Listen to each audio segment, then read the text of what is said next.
Ani, mohon maaf mohon izin mengganggu waktu panjenengan. Hari ini saya ada teman wawancara untuk tugas di DJP karena ini berkaitan dengan pengambilan keputusan yang kaitannya ada paradigma, sistem norma, pendidikan dan seterusnya. Jadi mohon izin, mohon waktu untuk menyampaikan sedikit kolaborasi bertanya tentang nanti pertanyaan yang akan saya ajukan ke Siap, Fikar. Silakan kalian untuk mengajukan pertanyaan. Mungkin nanti untuk panjenengan kedepannya karena CJP ini prediksi nanti depan kepada panjenengan difokuskan untuk sebagai penelitian. Silakan. Terima kasih Mbak Ani. Untuk pertanyaan yang pertama, sebagai seorang kepala sekolah di sekolah yang cukup besar di kota Padang ini, bagaimana Ibu mengidentifikasi masalah-masalah atau kasus yang berkaitannya dengan dinamika atau wujudkan moral? Terima kasih untuk memang beban kepala sekolah sangat berat sekali. Tanpa dukungan dari psikolog yang ada di sekolah, guru, karyawan, siswa, kita tidak bisa berjalan sendiri. Kita harus butuh dukungan dari beliau. Maka dari itu kita berkomitmen dulu. Apa-apa yang akan kita lakukan untuk kedepannya, kita sampaikan ke guru dan sosialisasi ke siswa, dan kita harus punya komitmennya bagaimana. Misalkan sebagai contoh kita upacara supaya semua bapak ibu guru mengikuti karena itu wajib, kita butuhnya ada komitmen siswa supaya mengikuti upacara semuanya, kita berkomitmen harus ikut semuanya. Berarti intinya melibatkan semua stakeholder di sekolah, baik yang di dalam ataupun mungkin di luar Kalau di luar memang kita harus kerjasama dengan komite kemungkinan, kita butuh dukungan kerjasamanya kaitannya dengan hal-hal yang tidak bisa kita dengar di media. Dan kalau kaitannya dengan itu, prosedur atau langkah pada saat pengambilan keputusan itu bagaimana?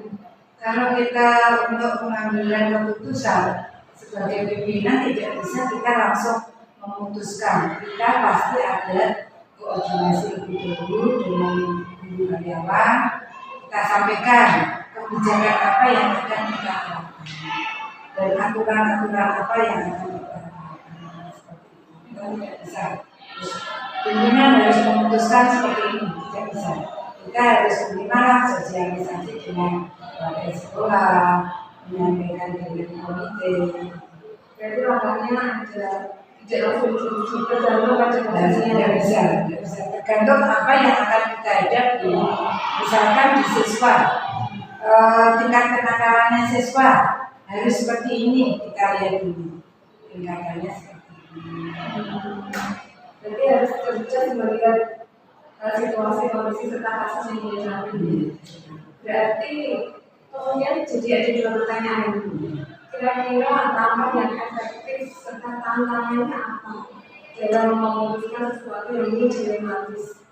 Langkah-langkah yang kita misalkan yang harus sekali kita tidak lanjuti, misalkan siswa dulu yang punya skor harus sekian, kita melibatkan wali kelas, orang tua, siswa untuk membuat kedepannya kita harus mungkin dengan anak itu dibina dulu. Kalau sudah tidak bisa dibina, kita punya strategi yang lain dengan anak untuk dididik ke orang tua langsung, bagaimana orang tuanya diajak komunikasi.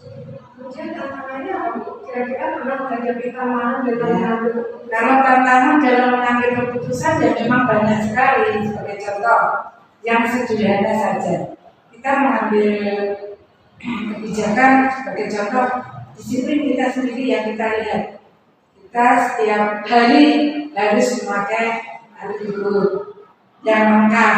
Tetapi walaupun sudah disampaikan, ada saja bapak ibu guru yang tidak memakai. Kita adakan pendekatan guru, kita ingatkan, kita adakan pembelajaran untuk berikutnya ke langkah-langkah yang Berarti selalu ada tantangan, tapi bagaimana kita menyiasatinya?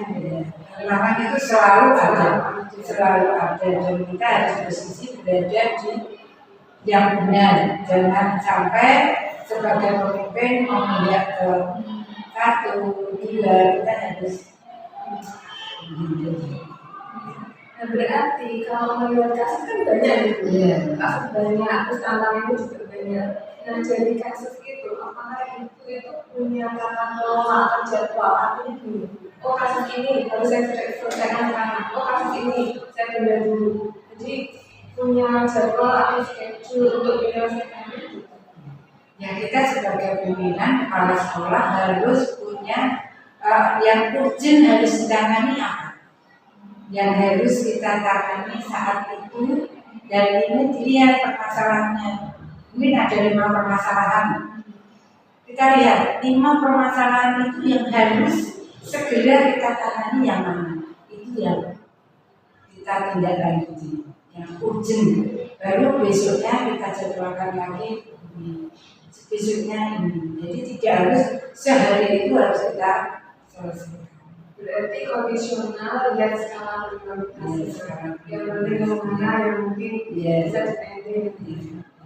Karena yang kita hadapi itu sekian banyak. Tadi sudah disampaikan, sekolah kita sekolah yang besar, jumlah guru karyawannya yang juga besar. Jadi kita tidak semudah itu untuk mengambil keputusan, mengambil kebijakan. Kita melihat dari situasi.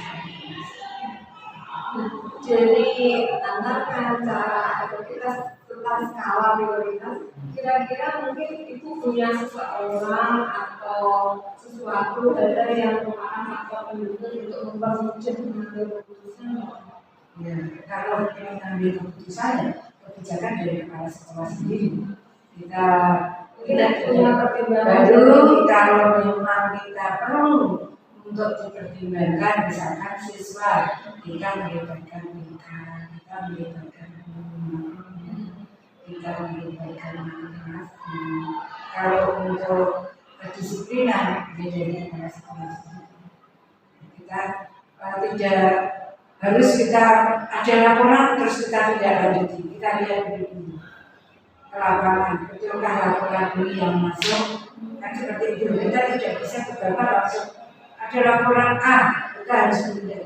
Jadi konsep ini ya, kita harus ke lapangan dulu bagaimana permasalahan ini betul apa tidak, apa yang harus kita lakukan, kita cek lapangan.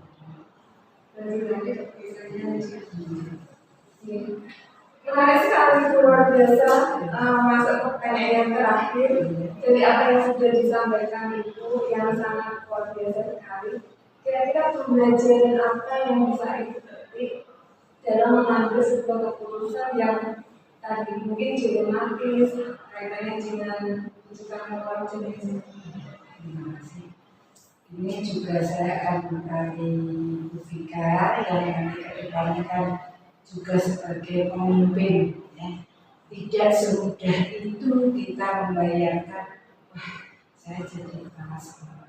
Tetapi kita melihat apa yang kita hadapi. Pemimpin itu satu. Ini Bu Vika, kita juga sebagai panutan. Kita sebagai contoh figur dari Bapak Ibu Guru, kita harus bisa memberikan action kita yang terbaik.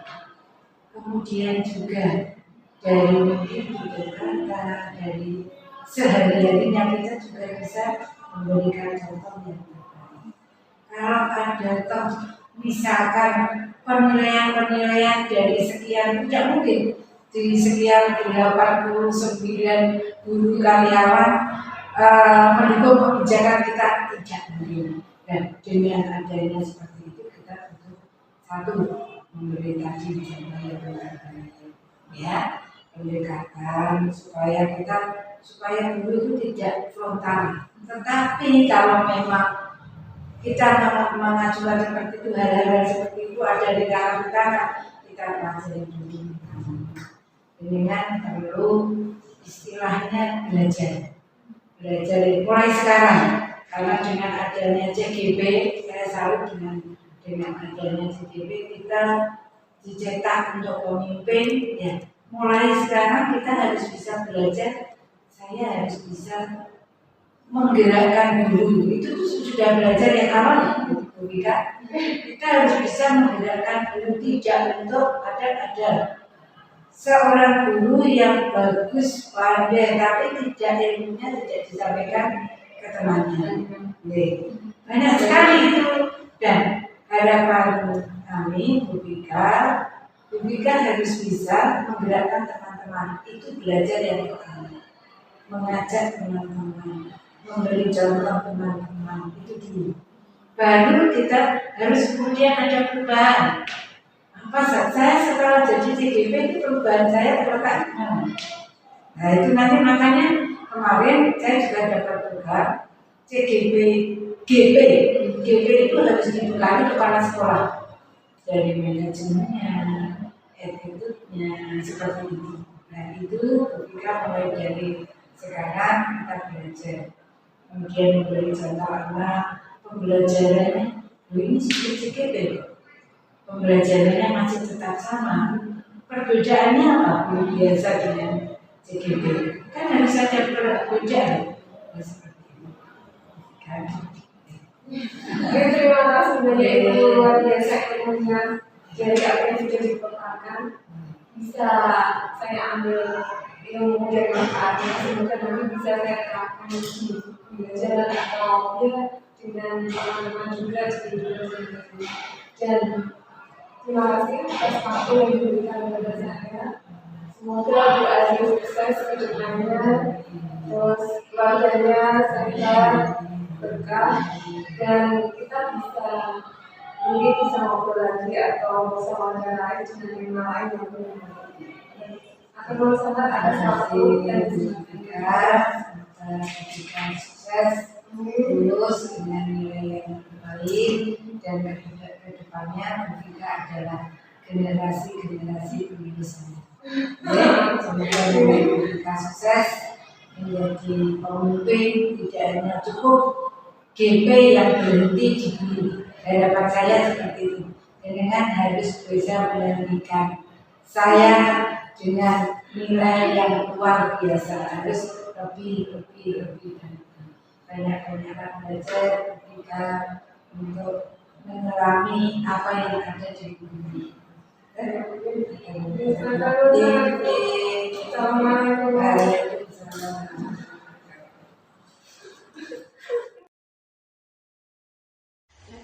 Selamat pagi Pak, Assalamualaikum Mbak Dewi. Waalaikumsalam, selamat pagi juga.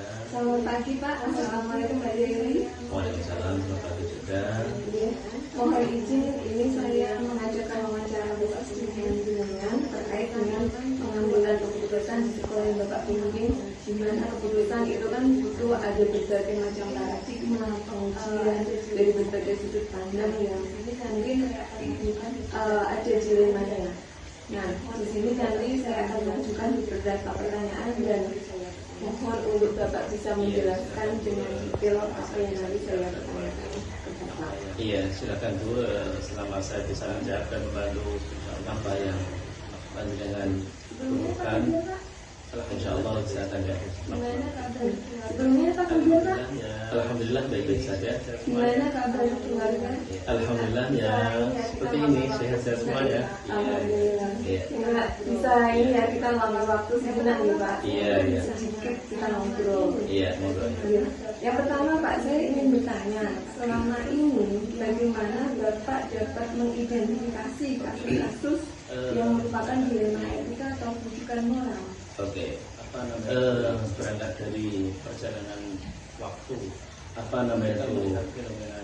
perjalanan waktu kita melihat fenomena di lapangan ketika kita sudah terjun katakanlah di dunia perlautan, kita akan terjadi sebagai pendiri dalam hal ini kita melihat beberapa fenomena yang terjadi di kelas, di lingkungan sekolah, khususnya dan pada umumnya di lingkungan masyarakat.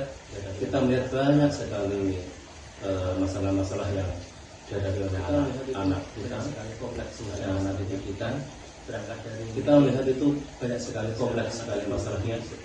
Berangkat dari mungkin anak-anak itu di sekolah atau di kelas itu mungkin berangkat dari terbentur masalah keluarga. Ini maaf, mungkin berangkat dari keluarga yang memang kurang harmonis, keluarga yang kurang kasih sayang, kemudian anak itu nanti berdampak punya konsekuensi logis terhadap dirinya, terhadap psikisnya, kemudian di sekolah, di kelas dia akan menghadapi berbagai masalah. Bagaimana Bapak menjalankan pengadilan itu sih yang kedua, Pak? Bagaimana Bapak menjalankan pengadilan keputusan di sekolah, terutama untuk kasus-kasus di mana ada dua kepentingan yang semuanya benar dan sama-sama mengandung nilai etika. Itu bagaimana untuk Iya, kita sebagai pendidik dan harus cerdas dalam mensikapi masalah yang telah jangan sampai kita dijalani anak-anak kita. Jangan sampai kita mengambil keputusan, sebuah keputusan intinya langsung menjustis mereka. Karena kita sifatnya harus gimana ya? Selain sebagai orang tua dalam hal ini di sekolah, kita selain sebagai pendidik juga sebagai tumpuan siswa, untuk mencurahkan segala macam masalah yang dihadapi oleh siswa.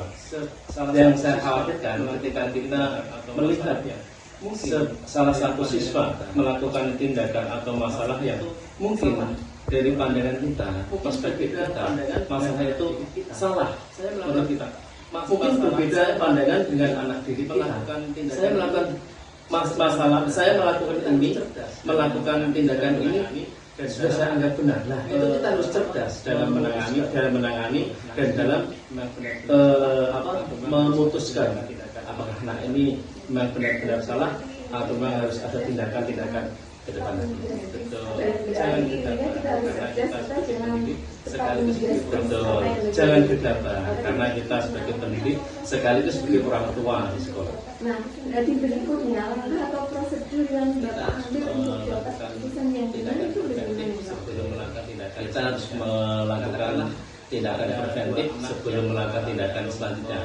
Katakanlah ada dua anak yang mengalami atau melakukan kesalahan kali dalam sekolah ya, itu ada semacam satu kali dalam seminggu mungkin kita tahu siapa mendatangkan ustaz atau ustazah sebagai siraman rohani bersama anak-anak, terus kita ajak untuk sholat bersama. Itu kan kiat-kiat cerdas untuk mengajak anak-anak itu peduli terhadap pembentuk agama, akhlak anak. Ini orientasinya kan akhlak ya. Akhlak jadi pembentuk akhlak anak supaya menjadi berakhlakul karimah, menjadi tauladan.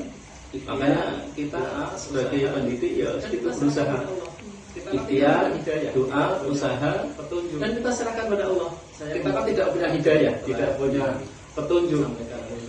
Saya mengutip apa yang telah disampaikan oleh Mbah Mun, Kiai Besar Jawa Tengah.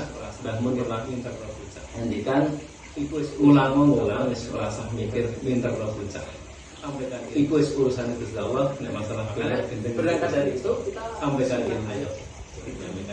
Makanya berangkat dari itu kita bismillah, ayo menyampaikan ilmu. Saat menyampaikan ilmu kita juga harus mendidik akhlak-akhlak anak-anak didik kita supaya menjadi akhlak berakhlakul karimah. Berarti tidak hanya melulu akademisnya tapi membentuk karakternya.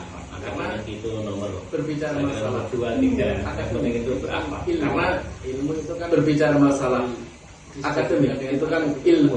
Ilmu itu kan kalau disejajarkan dengan adab itu kan lebih tinggi ilmunya. Kalau berilmu, iblis pun berilmu, malah tinggi ilmunya. Lalu misalkan ini kadang muncul di tiba-tiba on the spot atau mungkin ada tapi butuh waktu penyelesaian. Nah, Bapak sendiri tuh punya tata kelola atau jadwal khusus nggak? Maksudnya menyelesaikan pada saat itu ketika terjadi langsung diselesaikan atau mungkin nunggu dulu baru menyelesaikan masalah tersebut? Tergantung lihat masalah yang apa terjadi. Ketika masalah itu memang harus butuh penyelesaian itu juga. Katakanlah contoh kecil ini ada perkelahian, katakan anak didik itu kan sering berkelahi, benturan apa, ejek-ejekan orang tua itu kan terus berkelahi. Akhirnya kan itu kan harus ada penanganan langsung.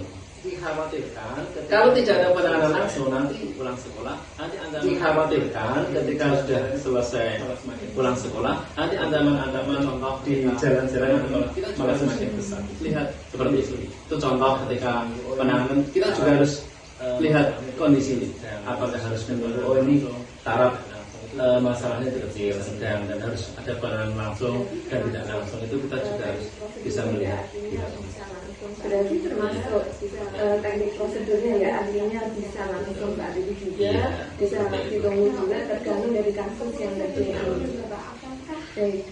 Nah, untuk keputusan yang diambil Bapak, apakah ada seseorang atau faktor-faktor yang mungkin dapat mempermudah atau membantu Bapak dalam mengambil keputusan tersebut? Jelas ada. Kita di sini tidak bisa berjalan sendiri. Ada beberapa unsur pendukung, dalam ini adalah guru BP jelas. Guru BP itu harus siap dan memang kapasitasnya dia itu sebagai guru untuk menangani hal-hal atau masalah terhadap siswa. Kemudian yang kedua adalah wali kelas. Wali kelas di sini adalah sangat penting sekali karena wali kelas itu kan dalam hal ini katakan orang tuanya murid di kelas tertentu. Selebihnya itu adalah unsur-unsur pendukung dan selebihnya guru, selebihnya lagi orang tua. Nanti bisa jadi kita mengundang orang tua si anak yang bermasalah, kita undang, kita duduk bersama, kita bicara dari hati seperti itu. Jadi banyak faktor yang mempengaruhi. Ketika kita duduk bersama, ketika kita duduk bersama, anak juga duduk bersama, kita nanti akan bisa menyimpulkan oh ternyata anak ini ada masalah ini yang dituju ini, sehingga kita sebagai orang sebagai pendiri dan orang tua dalam hal ini tidak gegabah, tidak kesusu dalam menyimpulkan anak ini ternyata cerdas dan kita harus bisa mengambil. Itu yang kita takutkan, yang kita khawatirkan. Kita harus cerdas dan kita harus bisa mengambil dan menghasilkan keputusan yang memang benar-benar tepat. Jadi Bapak, ini pertanyaan terakhir. Jadi semua hal yang sudah disampaikan, pembelajaran apa yang dapat Bapak petik dari pengalaman selama mengambil keputusan yang kaitannya dengan dilema etika? Iya. Berangkat dari definisi dilema etika sendiri itu ya, ini saya garis bawahi lagi. Dilema etika itu kan sebuah kondisi di mana seorang dihadapkan sebuah kondisi menentukan moral kebenaran, akan tetapi bertentangan. Makanya kita harus cerdas, sekali lagi saya garis bawahi, harus cerdas dalam menyikapi dan menindaklanjuti masalah dilema etika ini. Tidak gampang memang, tidak gampang. Nah, kita sebagai pendidik harus bisa menangani kasus-kasus seperti ini yang telah dihadapi oleh siswa-siswa kita, karena yang namanya siswa atau anak-anak didik kita itu ketika sudah keluar khususnya dari lingkungan rumah kita, khususnya kemudian keluar dari lingkungan seperti itu kan kita seolah lepas kontrol. Makanya kita harus cerdas, harus selektif, dan harus tepat dalam menangani dilema seperti ini. Terima kasih banyak Kak Jai atas paparannya, sangat menarik sekali dan luar biasa. Karena mungkin waktu juga sudah yang terima kasih Bapak atas penjelasannya sangat luar biasa dari paparan yang sudah disampaikan. Suatu kehormatan bagi saya bisa wawancara khusus dengan kepala sekolah SD Islam Sukoyo. Kiranya mungkin saya udah diri karena waktu yang sudah selesai, dan saya doakan semoga Bapak sekeluarga sehat, sekolah yang dibimbingnya bisa